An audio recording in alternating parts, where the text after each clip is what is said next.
This week on the Second Act Entrepreneur Show, we are talking about whether or not it's okay to add your current customers to your email list without their permission. And I jumped on a live session over on LinkedIn with my friend Anka Herman, and we dove into this and a whole lot of other marketing topics around email marketing and the do's, don'ts, the good, the bad, and the ugly. And I wanted to share that episode with you because it was powerful and it was packed with information. And we're going to answer that very specific question. Should you or should you not add current customers to your email list without explicit permission from them? One thing I want to let you guys know about is that I just released this week a brand new resource that's going to help making you showing up in the inbox consistently a no-brainer. 365 email prompts to help you come up with new ideas and ignite your writing so that you show up consistently, stay top of mind, and sell to the other 97% of people who aren't ready to buy yet. And so if you struggle with what to say, blank screen syndrome, or even being consistent in showing up every week with your email, this is the resource for you. You can go grab your copy at alisaconnor.com/email prompts, all one word. The link will be in the show notes, and it's also on the screen if you're watching this on YouTube. So without further ado, let's jump into this week's Second Act Entrepreneur Show. Hey there, I'm Alisa Connor, ex-corporate marketer turned entrepreneur. And along the way, I made all the mistakes just so you don't have to. Chances are you have a pretty full career.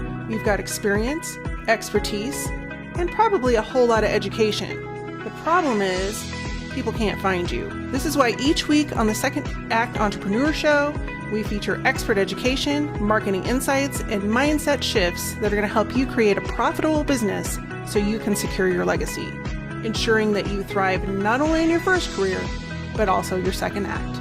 Welcome to the Second Act Entrepreneur Show. Hello, everybody. How are you? How's everybody doing today?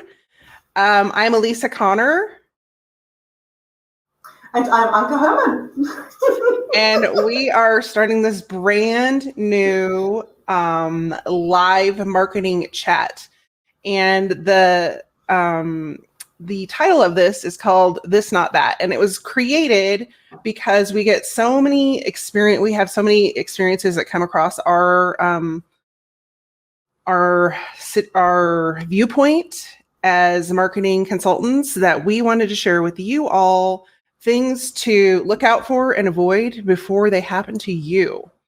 So I'm Alisa Connor. I own Alisa Connor Consulting, and I help coaches, course creators, and second career entrepreneurs use email marketing to increase sales, build relationships, and create long-term clients.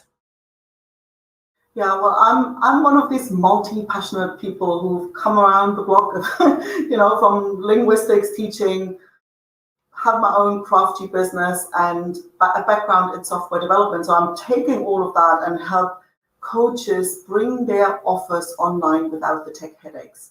So it doesn't just stay in the drawer and, collect dust, but actually happens and actually can be used to bring them clients. Awesome. So today's topic is, should you add your current customers to your email list? And this is something that comes up all the time when I'm working with clients, and they're like, oh, well, they're already a customer. They want to be on my email list. So Anka, what is your first outside thought when it comes to, should you add existing customers to an email list without their permission? Oh, no. That's the first thing that really jumps to mind. And the second thing that jumps to mind, that I've got at least one current client that I'm aware of who actually unsubscribed from my email list, who's not on my email list. She is subscribed at some point and she's no longer on it, right? But she's a client of mine and we love each other dearly. So it's not one or the other. So yeah, no. Yes. And I would agree. I would say, please don't do that. I recently had a client who did this exact thing. It downloaded their entire Rolodex, for lack of a better term, their email list, uploaded it to their new course platform, and immediately started sending emails to these people. And the unsubscribes were like hotter than fire in a forest fire. Like, it was ridiculous. And I said, not only is this damaging your reputation with the people that you've already worked with who have the potential of becoming long-term clients, but it also is damaging your email reputation with people like Google and Microsoft and all of the people that will determine whether or not your emails will show up in the inbox or if they're going to show up in the spam filter. Once they're in the spam filter, trash, or junk folders, it is much harder to clean up that mess than to do it right the first time. So what are some things that you would say, Anka, that would be a better practice? Well, I think it needs a whole shift of approach, like a whole shift of perspective, rather than thinking, well, how can I use these email addresses to shove my stuff down these people's throat? Which essentially, I mean, you might put it in nicer words, but that's essentially what you're doing. Like you're trying to put them in a position where it's easy for you to tell them what you want to tell them. But if you observe yourself when you go buy something or sign up for something, it's like we love to buy, but we hate being sold to. So always ask for permission first.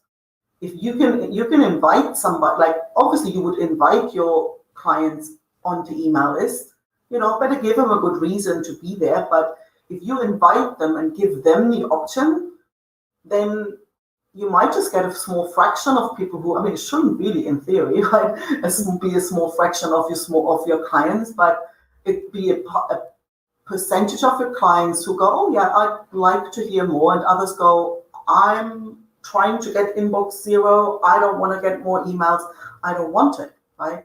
So, and it doesn't reflect your relationship with your clients, it just reflects their relationships with their email inbox. Right. Well, and let's address the elephant in the room. Is if they have already paid for your services, most often our email marketing campaigns and what we send out in our emails is directed towards people who haven't bought from us yet. They aren't customers yet.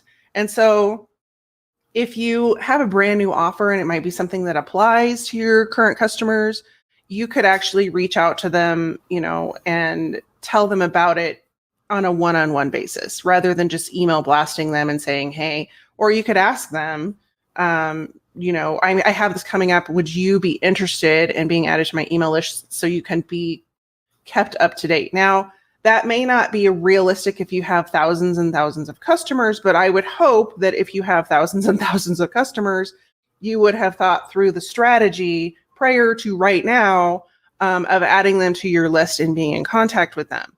And so one of the takeaways that I would like for you guys to think about if you're thinking about growing your email list and adding people is start from the beginning. So for example, if people schedule an initial consultation with me, a 30-minute free consultation, and I know Anka has a very similar offering, right then and there, I ask them, hey, do you want to be on my list? If so, check this box. And then I built out an automation, which Anka we are both really good at this whole strategy automation piece, to say, if they check this box, put them in this category so that I know who they are when I'm getting ready to email them. Now, you could even take that a step further and have that person tagged as, say, potential client, and then have a follow-up email series that starts to go out to them after they've had their initial consultation or after, however you want to space that out. But it's just one more opportunity for you, one, to stay up on leads that are coming through people. These are people that are interested enough that they've booked a call with you. And that applies to every coach or even course creator, depending on where you are in the building system and the ramp up system for your product. But giving them the opportunity to get to know you better. Now, does that mean you jump into the email sequence selling them something? I would hesitate to say no, probably not at this point, but it's an opportunity for you to talk about what you do, people you've helped, people that may be in their same situation and things like that. And so getting ahead of the game if possible, and if not, like start now and then clean up what's left from prior when you have time.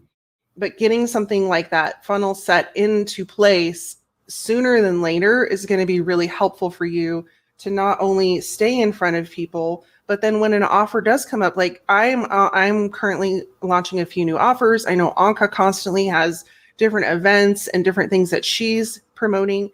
They have the opportunity to then have that put in front of them. And then if they don't want that, there's multiple ways that they can opt out of just that certain amount of emails or your list altogether. How do you feel about that? Yeah, I think for me, it always comes back to giving people an option and giving people sort of the reins to the horse a little bit, right? Rather than bombarding. And I think that whole concept of asking for permission before anything, I think that's actually really, really helpful, just well beyond email list. Right? I worked with a mentor. He would ask for permission every time. Kind of, not every time, but basically, even when he wanted to ask a question where he thought, that might be going a little deeper than what I might expect, he'd go, I would love to ask you a question. You all right? Are you okay with that? There was constantly that asking for permission, which I remember really made me lean in. I never said no to any of that, right? So, but if somebody shoves unsolicited advice down my throat, I will be, shackles go up immediately. And if you're honest, you probably find, oh yeah, I react the same. Now you can trust that your potential clients or your current clients will be exactly the same. When they feel they're being shoved into something, they're gonna put their guards up. Right? So I think at any point of this journey, it's in your best interest to say, hey, as you say, like on your checkbooks, and that's the thing, there's a million options to get people on your email list. When they register for an event, when they book a call, when they join your Facebook group, when they see your email signature, there's a million ways of enticing people to get on your email list. Like you don't have to put names on there that don't want to be there, that have not expressed explicit interest. And if you're in Europe, I'm not really up on how the situation is in the States, but in Europe, that's not even legal. Yeah. You're not allowed to. People have to give active consent, and it doesn't mean I can by default have the box ticked and they have to remember and see to untick it. No. Active. They have to do something actively to indicate their interest, that to allow you to put that name on your email list. So if you're in Europe, you better. Nobody's is going to come and torture you for it. You're not going to end up in a dungeon somewhere, but it can cause you trouble. There's no need for it, Right. And so what you're referring to is called GDPR. Yep. And it went into effect, I think, in 2017 or 2018. Quite a while ago, yeah. And it actually is a very big problem, because if they come back to you and they say, hey, we want to see the explicit permission given by these people on your list, and you don't have it, you can be charged thousands and hundreds of thousands of dollars. And that, depending on the size of your business, could be very detrimental to your survival. As far as how it applies in the United States, there are specific states here who have implemented similar laws to GDPR, and more states are getting on board with that, because people have spoken and they have said, we don't want to be spammed by email. Unfortunately, the biggest offenders of spam are the larger companies. And so depending on, who they want to make mad at the moment, they'll pass the legislation. But I know for sure New York, California, Connecticut, and I think there's about 7 states right now that require that. But we also have something called the I Can Spam Act. And if you're in violation of that, you're under the same rules as as adding them to your list. And if you can't prove that you've actually gotten their consent to add them to your list, you could also be potentially facing thousands and hundreds of thousands of dollars worth of fines. And so people often think, oh, it's not that big of a deal. And Anka brought up something really important, which is you can't have that permissions box self-checked. That is not, they have to check it. And so oftentimes when you're setting up your tech, it gives you the option to add a statement that says, I agree to be on Alisa's email address and have her email me regularly. But if you have that pre-checked for them, you have just basically deleted everything that you tried to do to protect yourself. Yeah. So they have to actively check that box, and then you have to somehow record that, which we're not going to go into the tech behind that because it can be a little bit more complicated. but record that they checked that box and that they have agreed to be on your list. So without going down a rabbit hole, there's really two options for you to do that. One is adding that checkbox of something of some sort. And if you don't know how to do that, you can reach out to either me or Anka, and we're happy to, talk with you about, what that would look like. Or you can do something that's called double opt-in. And double opt-in is when they get an email from your email service provider that says, hey, you have just filled out a form saying that you want to be on this person's email list. Click here to confirm your subscription. Now, every email service provider that I know of, Anka, you jump in if you know something different, has that as an option for you when somebody completes a form to grab a free download, join your webinar, whatever your lead generation magnet is. However, what I have found in my experience is that more often than not, that email goes to spam, trash, or junk. And so if they never see that and they don't click on that button, then you can't email them anything.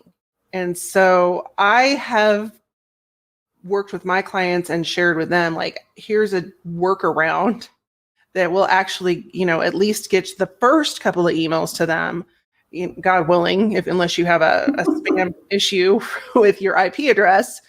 But more likely than not, it's going to be more effective than then clicking on that confirm your subscription button. Anka, what has been your experience and your opinion on that? Yeah, I think email marketing providers are quite pushing it quite often. It's set as the default setting. And if you've ever subscribed to something, like, you would have seen it. Like, there's the thing, hey, the things are on the way to your inbox. I think quite often it's helpful if you do use it to actually tell people when they subscribe, the next screen they see, the thank you page or thank you message, say, hey, expect this, and it looks like this. Because if people don't know what it is, they'll go, yeah, whatever, and pass by it. So it's helpful to give those instructions if you are using it.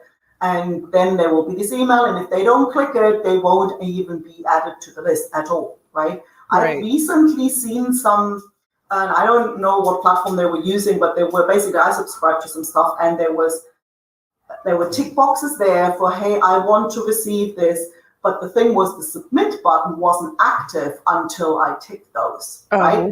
So, which I thought, well, I have to tick it, but basically still saying, well, if you don't want emails from me, you also don't get the thing, right? Which I think is fair enough, right? Yeah. So it's, I think that it is kind of there's a trade-off, because as you were saying, like, not everybody, even if it doesn't end up in spam folder, not everybody will, oh, did I sign up for the thing? Now I have to pick up the kids and then come back and like, what was this? Like, there will be a lot of people.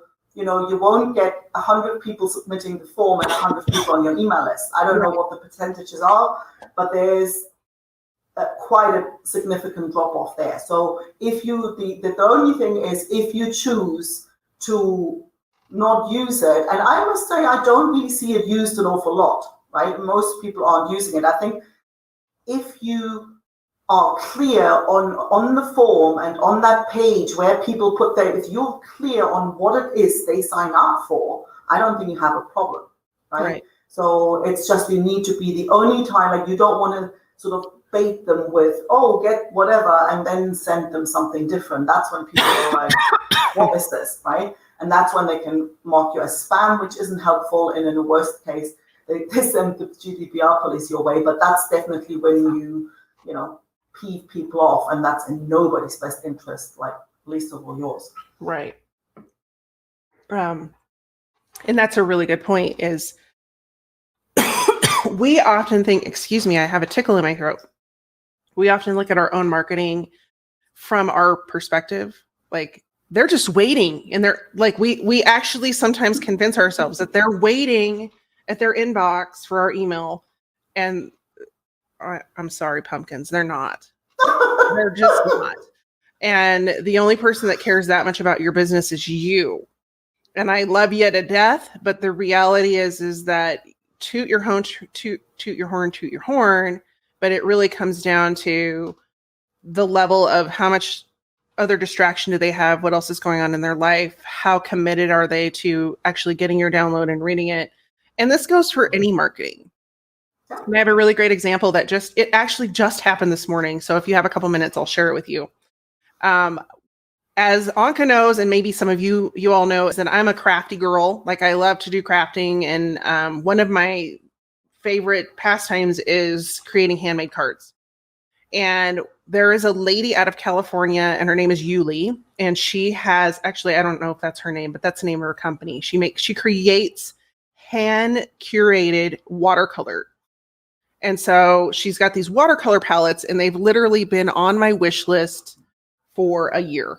And they're beautiful, but they're expensive because they're all handmade. They're all hand mixed, and they're kind of metallic. So they're really beautiful. And so, of course, the price point of them is a little bit higher than what a normal watercolor palette would be. You're not going to go get a Prang watercolor palette for $2 and compare it to this watercolor palette. So this morning I was flipping through Instagram, as I do, and I saw that one of the people I follow that's a card maker had posted how she creates her watercolors. It was like a repost of her post. And I was like, oh my gosh, that's so interesting. So then, of course, that made me think, oh, I really kind of want those. Oh, well, my birthday is on Sunday. So I gifted myself, like, it's a year later. That's the point of the story. 1 year later, I finally went and bought these watercolors. And the one thing I would say to people, and this applies to everybody, including Yuli watercolors, is that when you're looking at how somebody interacts with your store, with your website, with your emails, with your social media, if you can take a step back from your perspective and really look at their user experience, it's going to make a world of difference. And there have been so many, and I'm sure you would agree with me, Anka, because you're very tech oriented. But like, when I went to try and purchase these watercolors, I knew I wanted the Christmas set. I was inundated by 727 options on her Etsy store. And I was like, this is insane. So then I was trying to filter it, and it never really filtered because the keywords weren't set up correctly. And so I tell you this story for two reasons. Number one, you don't know how long it's going to take for somebody to become a paying client. It could be up to a year. It could be 3 years. It could be 5 years, depending on. I have more than one client who took more than 3 years. Yep. Yes. And number two, if you make it complicated and you make it too hard for them to choose, their brain goes, this is too much work, and they will leave.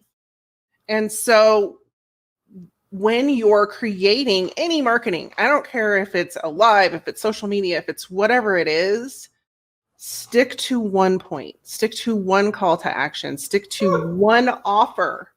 Because if you overwhelm and confuse, you're going to lose them. So I just wanted to share that story because there's a couple of things, and we talk about email. We're talking about email specifically.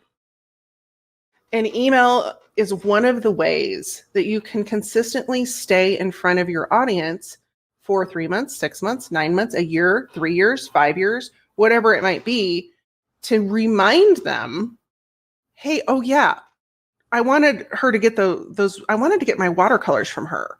And so, of course, social media was the place that I saw that too, but email is another tool in your toolbox. And as social media gets more competitive and more crowded, it's going to become not an option. It's going to become a requirement that you have them on your email list. So we'll dive into that in another episode, but I just wanted to leave a frame of reference there.